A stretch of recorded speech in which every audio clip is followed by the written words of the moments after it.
Estamos iniciando mais uma edição da Sessão TV Atende. Nossa convidada de hoje é a médica Jaqueline Brugha. Doutora, seja muito bem-vinda à Sessão TV Atende. Obrigada, eu que agradeço o convite. Doutora, hoje nos consultórios de otorrinos, existem muitas pessoas que confundem rinite com sinusite. São doenças parecidas ou não tem nada a ver? São doenças parecidas sim, e uma pode ser inclusive a evolução da outra, né? É muito comum essa confusão porque na verdade os sintomas são muito semelhantes. A rinite é um quadro um pouco mais tênue, vamos dizer assim, geralmente associada a um quadro de alergia ou a exposição a alguma temperatura baixa ou ao mesmo ao ar muito seco, que faz com que nós temos uma reação nasal que gera aumento de secreção, coriza, né? Muita coceira, crises de espirros em sequência, tosse e desconforto para respirar, aquela sensação de nariz entupido. A rinite, nesse caso, ela pode ser confundida com resfriado, com uma gripe? Pode. Os sintomas são muito semelhantes. A diferença é que a rinite não é um processo infeccioso. A gente não tem nenhum vírus, bactéria envolvido nesse adoecimento do nariz. É um processo mais crônico. Quem sofre de rinite não fica apenas alguns dias doente. Geralmente é uma pessoa que tem sintomas mais perenes, que a gente diz, duram mais de 3 semanas, e eles podem ter aqueles períodos em que eles vão ficar muito intensos e a pessoa vai achar que está gripada. Mas na verdade não tem um processo infeccioso acometendo ela. Já a sinusite, a pessoa reclama de dor de cabeça, dor próximo ao olho, nessa região do nariz. Isso. As duas podem gerar dor de cabeça. A sinusite, ela é um processo que envolve não só o nariz, mas os nossos seios da face. São estruturas que estão localizadas no nosso rosto, assim, perto daqui da região das bochechas, na testa, na fronte e ao redor dos olhos. Quando a gente tem um acometimento inflamatório ou até por infecção também desses seios, a gente tem a sinusite. Nem sempre a rinite vai causar alteração dos seios. Às vezes ela não faz isso, mas a sinusite sempre faz. Muitas das sinusites têm infecção envolvida, ou por vírus ou por bactéria, e a gente acaba tratando com antibiótico. Mas existe um caso que se chama sinusite crônica, em que a pessoa não necessariamente tem uma infecção, mas ela tem esses mesmos sintomas acontecendo por um processo muitas vezes alérgico de longa data. Então, aquela rinite que não foi tratada, ela pode se transformar numa sinusite. E esse é o cuidado que o paciente com rinite tem que ter para não acontecer, né? A gente escuta algumas receitas caseiras, principalmente para sinusite, que é a inalação da água com algum produto.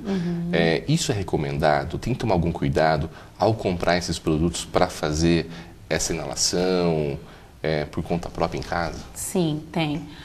Na verdade, a inalação não é muito boa para rinite e para sinusite. O nariz já está sensível, ele já está sofrendo um processo inflamatório. Quando a gente coloca vapor, principalmente com algumas substâncias muito usadas nesses que a gente compra na farmácia, né, Penetro e outros, eles têm muito mentol, tem muita coisa dentro que pode irritar o nariz e fazer inclusive o que a gente chama de rinite química, que é por conta de estar inalando aquela substância um pouquinho mais forte. O ideal, né, no paciente que começa a perceber sintomas nasais, ao invés de inalar, é ele usar o soro fisiológico nasal. Na farmácia a gente tem uma grande variedade de soros nasais, né, que já vem com dispositivos para você auto-aplicar, mas você pode usar também a própria garrafinha de soro fisiológico e jogar no nariz com auxílio de uma seringa, um conta-gotas ou até com a própria garrafinha. Às vezes é fácil fazer isso. Pode também fazer o soro em casa, com água, misturando sal, né? A gente faz o soro caseiro e pode também lavar o nariz com isso. Só tem que ter muito cuidado para ser uma água limpa, uma água filtrada, de preferência fervida também, para a gente matar qualquer micro-organismo que possa estar contaminando. Mas a inalação não combina muito com a rinite, com a sinusite. Ela é mais para aqueles casos de doenças pulmonares. Aqueles casos, vamos dizer assim, popularmente, aqueles bafos que as pessoas fazem. Ferveu a água, colocou lá o eucalipto. Sim. Ou outros produtos que o pessoal usa muito aqui na região. Também é perigoso? É perigoso. Esses produtos são muito irritativos, né? O eucalipto, ele tem essa grande concentração de mentol, xilitol, que faz com que o nosso nariz ele reaja de um jeito mais agressivo, não gosta muito disso, ele fica irritado. Mesma coisa o Vick, o famoso Vick, que a gente passa no peitinho, passa no nariz. Para quem tem rinite, ele é péssimo, porque ele vai intensificar essa reação. Então, quem tem rinite não gosta muito de cheiro forte. Mesmo perfumes e cheiros usuais, às vezes vão provocar crise naquela criança ou naquele adulto, e isso deve ser evitado. A melhor coisa é não abusar dessas substâncias, não, é tentar evitar o uso. Quem tem sinusite todo ano tem a doença? A doença aparece ou não? Pode sim, tá? A gente tem sinusite de repetição, que é muito comum na faixa etária pediátrica. As crianças fazem muita sinusite de repetição, principalmente a partir dos 5 anos de idade, por frequentar a escola, ter muito contato com coleguinhas que também estão doentes, né? Quem tem muita rinite e não cuida dessa rinite pode fazer também essas sinusites de repetição. Quem tem uma sinusite crônica já é um processo mais complexo. Essa pessoa geralmente tem uma alteração da estrutura nasal e muitas vezes ela precisa inclusive de um tratamento cirúrgico para que a gente consiga corrigir essa estrutura nasal errada e fazer com que ela nunca mais venha a ter crises de sinusite. Então pode chegar sim a ser um tratamento cirúrgico, mas no caso da sinusite. Hoje, né? O tratamento ele é procurado, é um tratamento seguro, né? Sim, o tratamento é super seguro, ele não deixa sequelas, o paciente geralmente ganha muito em qualidade de vida, que é o principal problema dessas doenças, essas duas parceiras, aí, a rinite e a sinusite, atrapalham a qualidade de vida das pessoas numa maneira geral. Gera falta ao trabalho, falta à escola, dificuldade de dormir, né, porque não consegue respirar direito, não dorme bem, então acaba com o dia de todo mundo. Então é importante sim tratar, o tratamento é simples, não é complexo e muitas vezes também não tem custo alto.